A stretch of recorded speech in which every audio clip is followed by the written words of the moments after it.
Hola, mi nombre es Helen Torres y hoy voy a hablarles acerca de lo que es la psicología del consumidor, qué es y por qué importa, impactos y perspectivas.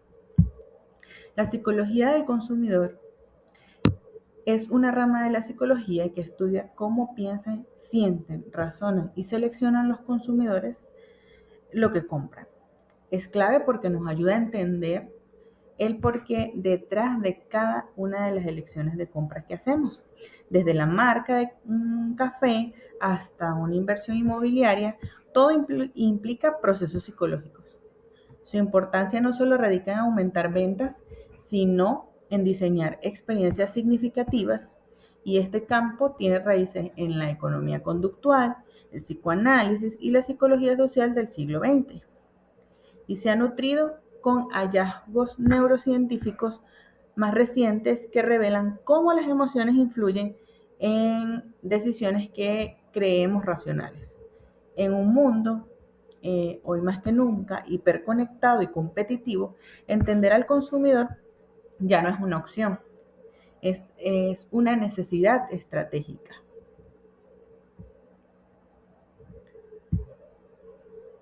Las teorías del consumidor se agrupan en dos grandes enfoques, el cognitivo y el experiencial.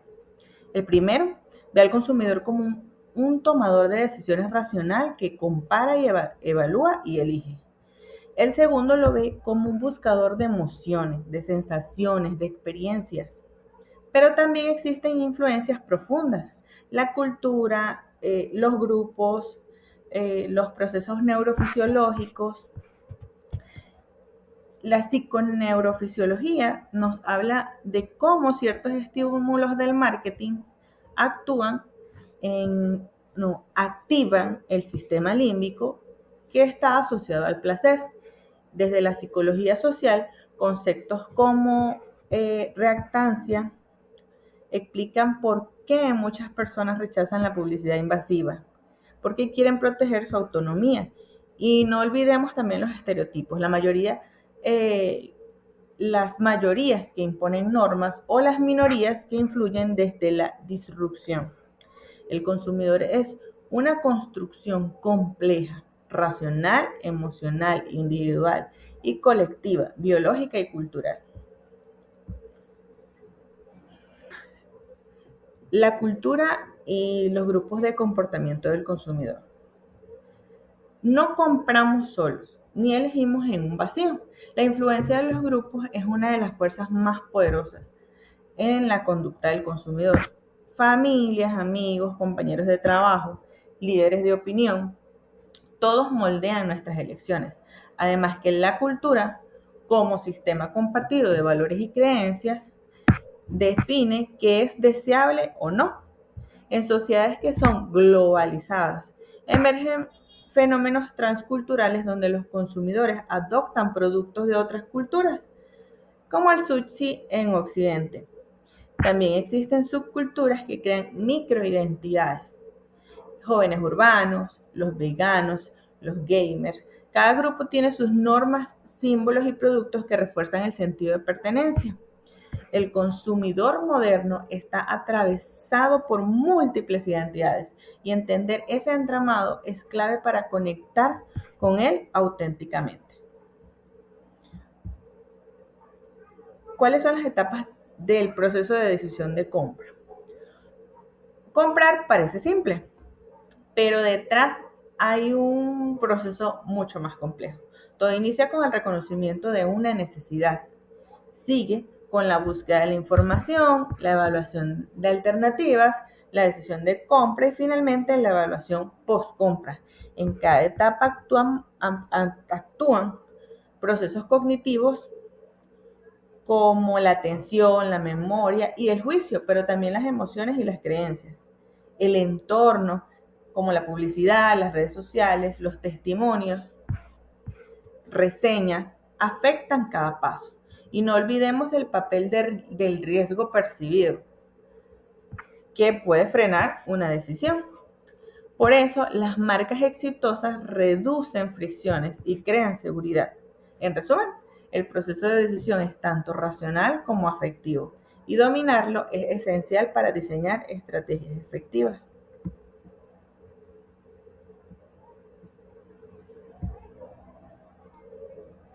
¿Cuál es el impacto psicológico de la conducta de compra?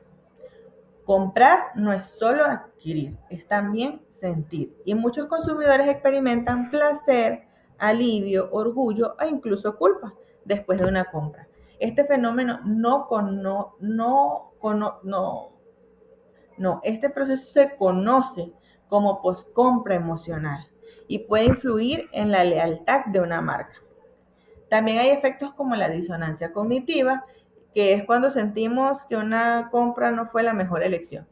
Y esto nos genera ansiedad. En el extremo existe el consumo compensatorio, donde las personas compran para llenar vacíos emocionales. Y no olvidemos la identidad del consumidor. Muchas veces compramos no por lo que el producto es, sino por lo que representa. En definitiva, la conducta de compra transforma la psicología del individuo y entender estos efectos nos permite crear relaciones más humanas y duraderas con nuestros clientes. Y bueno, después de analizar la psicología del consumidor, sus teorías, procesos y efectos, es inevitable detenernos a pensar en cómo todo esto se materializa en nuestra vida cotidiana. Hace poco vi en contraste con nuestra última sumativa en la que tuvimos que analizar un foro crítico sobre un documental de YouTube. En Netflix también hay una serie, un documental buenísimo que se llama Compra Ahora. En ese se ilustra la psicología del consumidor, pero también los peligros del consumismo. Y ilustra todos estos conceptos con mucha claridad, se los recomiendo. Cada decisión está atravesada por nuestra historia, por nuestros valores, por nuestras aspiraciones y la necesidad de pertenecer, de proteger y de progresar. En el fondo, el consumidor no compra productos, compra significados. Compra seguridad, compra estatus, compra identidad. Y por eso entender la psicología del consumidor no es solo útil para vender más, es clave para conectar mejor, para crear experiencias más auténticas y para construir relaciones duraderas entre marcas y personas. En conclusión, la psicología del consumidor nos revela una verdad poderosa. Detrás de cada elección de compra hay una persona que siente, hay una emoción y hay una historia. Y cuando las empresas logran entender esto, ya no venden solo productos. La psicología del consumidor no es buena ni mala, es una herramienta.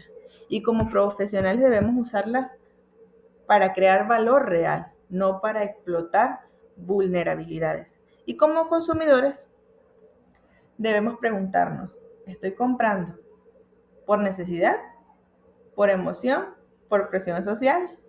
La psicología del consumidor nos deja todas estas reflexiones.